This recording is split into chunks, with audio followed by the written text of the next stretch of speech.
السلام علیکم ورحمۃ اللہ وبرکاتہ۔ نامحرم سے دوستی۔ ایک نامحرم کبھی دوست نہیں ہوتا گڑیا، وہ قبر کا سانپ ہوتا ہے یا جہنم کا انگارہ۔ دوستی ایک بہت پیارا انمول رشتہ ہے، لیکن نامحرم سے دوستی نفس ملمہ کی ہوئی باتوں اور خواہشات کا دھوکہ ہے اور قطعاً حرام فعل ہے۔ اسلام میں عورت اور مرد کے درمیان دوستی نام کا کوئی رشتہ نہیں۔ نامحرم سے دوستی شیطان سے دوستی کا مترادف ہے، اور شیطان سے دوستی انسان کو جنت سے دور اور جہنم سے قریب کرتی ہے۔ اللہ تعالیٰ نے عورتوں کو تاکید کی ہے کہ غیر محرم سے کلام کرتے ہوئے لہجہ نرم نہ رکھیں، کیونکہ جب عورت نرمی یا لچک دکھاتی ہے تو یہ بہت سی خرابیوں کا باعث بنتا ہے۔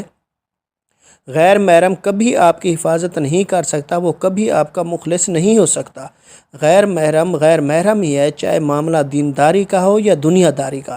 علامہ علوسی رحمۃ اللہ علیہ فرماتے ہیں، نامحرم مردوں کے ساتھ سخت لہجے میں بات کرنا عورت کی بہترین صفات میں شمار کیا گیا ہے، زمانے جاہلیت میں بھی اور اسلام میں بھی۔ اللہ رب العزت نے سورۃ نساء میں مومن عورتوں کی ایک صفت یہ بھی بتائی ہے کہ وہ چھپے دوست نہیں بناتی، وہ چھپی دوستی سے مراد نامحرم کی دوستی ہے۔ آپ غور کریں، جب اللہ پاک آپ کو اس طرح غیر محرم کی دوستی سے منع کر رہا ہے تو بے شک اس میں فائدہ ہی ہے۔ غیر محرم اگر اتنا مخلص ہوتا تو میرا اللہ کبھی اس سے پردے کا حکم نہ دیتا، عورت کو اتنے سخت لہجے کی تاکید نہ کرتا۔ غیر محرم جتنا بھی دیندار یا اعلیٰ اخلاق ہو، اس کے لیے دل کے دروازے کھولنا ذلت اور رسوائی کا سبب بن سکتا ہے۔ محبت نکاح سے پہلے چاہے زمزم سے دھلی ہو یا قرآن آیات سے دم کی گئی ہو، گمراہی ہے، فریب ہے، دھوکہ ہے، حرام ہے۔ ایک لڑکی کے لیے معاشرے میں بدترین پہچان کسی نامحرم کی دوستی ہونا ہے۔ غیر محرم سے دوستی ایک ایسا فعل ہے جس کا ارتکاب کرنے والا اپنی عزت کھو بیٹھتا ہے۔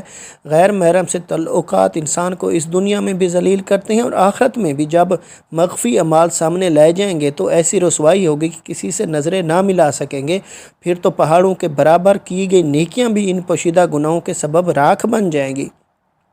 یہ بات حیران کن ہے کہ لال بیگ اور چھپکلی سے ڈرنے والی حساس لڑکیاں آخر ایک نامحرم مرد سے کیوں اکیلے میں ملنے سے نہیں ڈرتیں۔ حالانکہ چھپکلی اور لال بیگ نقصان نہیں پہنچاتے، لیکن ایک غیر محرم آپ کی روح، آپ کے جسم، آپ کی پاک دامنی، آپ کی عزت، آپ کا حسب نسب، آپ کے والدین کا آپ پر اعتبار اور حتیٰ کہ آپ کی آخرت بھی برباد کر سکتا ہے۔ یاد رکھیے گا، دوستی کا رشتہ گناہ نہیں ہے، لیکن اللہ کی حدود کو پھلانگ کر غیر محرم سے دوستی گناہ ہے، تو اس گناہ سے بچ جائیں۔ سدا خوش رہیں، سلامت رہیں، والسلام۔